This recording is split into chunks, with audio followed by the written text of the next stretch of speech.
বন্ধুরা, আমার হেসেলের আজকের রান্না আমদই। এই আমদই বানাতে গেলে আমার লাগবে এই রকম কেটে রাখা 2 চাকলা আম আর একটু দই, সেটা টক দইও হতে পারে, মিষ্টি দইও হতে পারে।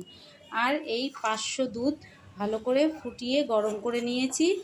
আর এই দুধটাকে হালকা করে চিনি দিয়ে আমি এর মধ্যে 4 চামচ চিনি দিয়ে দিলাম।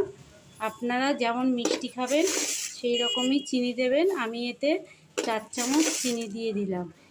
চিনি দিয়ে ভালো করে নেড়ে দুধটাকে ফুটিয়ে নিয়ে এটাকে ঈষৎ উষ্ণ করে নিতে হবে। আর এই আমটাকে মিক্সিতে ভালো করে পেস্ট করে নিতে হবে। আমটাকে মিক্সিতে ভালো করে পেস্ট করে নিয়েছি। নিয়ে কড়াতে এইভাবে 2 চামচ চিনি দিয়ে ভালো করে নেড়ে নিতে হবে, যাতে আমের টক রস থাকলে বা জল ভাব থাকলে সেটা না থাকে। কারণ দই মানেই মিষ্টি করতে হবে, মিষ্টি দই, ওই জন্যে ভালো করে চিনি দিয়ে নেড়ে নিতে হবে যাতে টক রস না থাকে। ভালো করে এইভাবে নেড়ে নিতে হবে।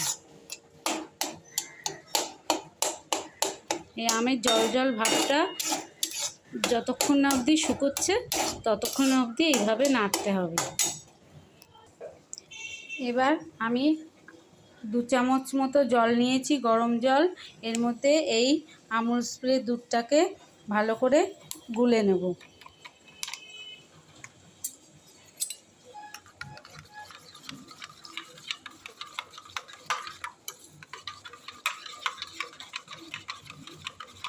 এবার এই দুধটাকে আমি এই দুধের মধ্যে দিয়ে দেব। এই আমুল স্প্রে দুধ দিলে একটু দইয়ের স্বাদ খুব ভালো হয়। এইভাবে ভালো করে নেড়ে নেব। এবার এটা আস্তে আস্তে করে ফুটতে থাকুক। দুধটা যত ঘন হবে তত দই ভালো বসবে। এইবার এখানে এইদিকে আমের এইটা হয়ে গেছে, ভালোই শুকিয়ে গেছে। এই যে আমের এইটা জল শুকিয়ে গেছে, একদম কালারটাও ডিপ এসে গেছে। এবার আমি ফুটিয়ে রাখা দুধটাকে আস্তে আস্তে করে এই কড়ার মধ্যে ঢেলে দেবো। আস্তে আস্তে করে কড়ার মধ্যে এই যে ফুটিয়ে রাখা দুধটাকে আস্তে আস্তে করে কড়ার মধ্যে ঢেলে দেবো।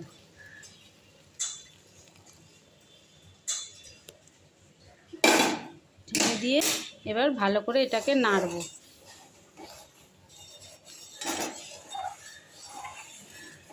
ভালো করে নাড়তে হবে যাতে আমটা ওর সাথে ভালো করে মিশে যায়। ভালো করে নাড়তে হবে এইভাবে সুন্দরভাবে, যাতে আমটা ওর সাথে মিশে যায় আর দুধটাও একটু ঘন হয়ে যায়।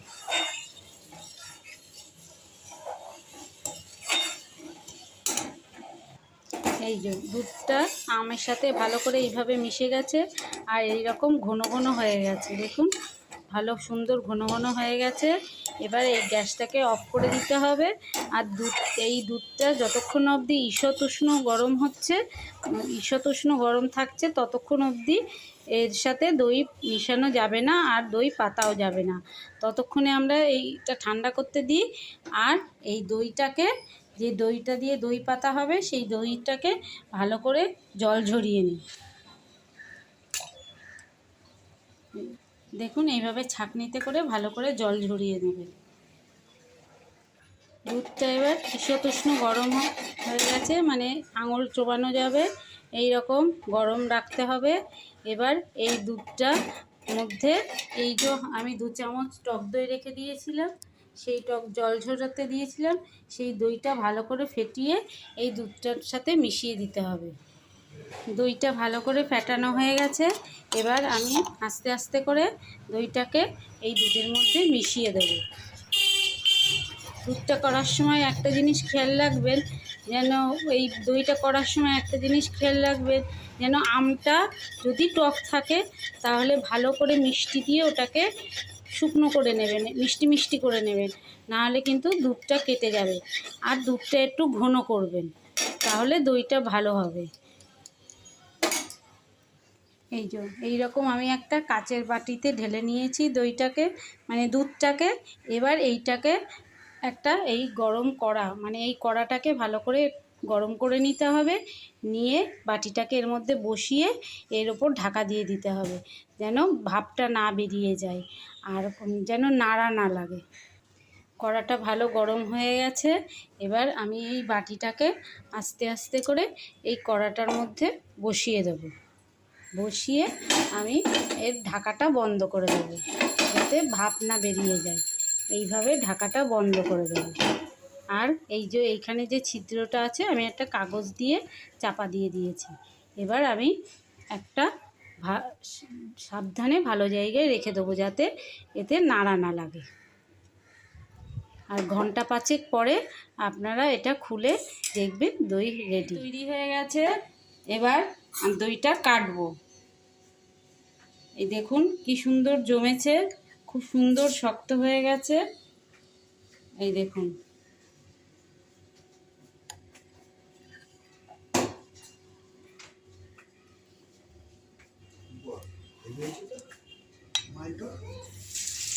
খেয়ে দেখি, হেব্বি সুন্দর হয়েছে খেতে। আম দইটা যদি আপনাদের ভালো লেগে থাকে, আপনারা করে খাবেন আর আমাকে জানাবেন।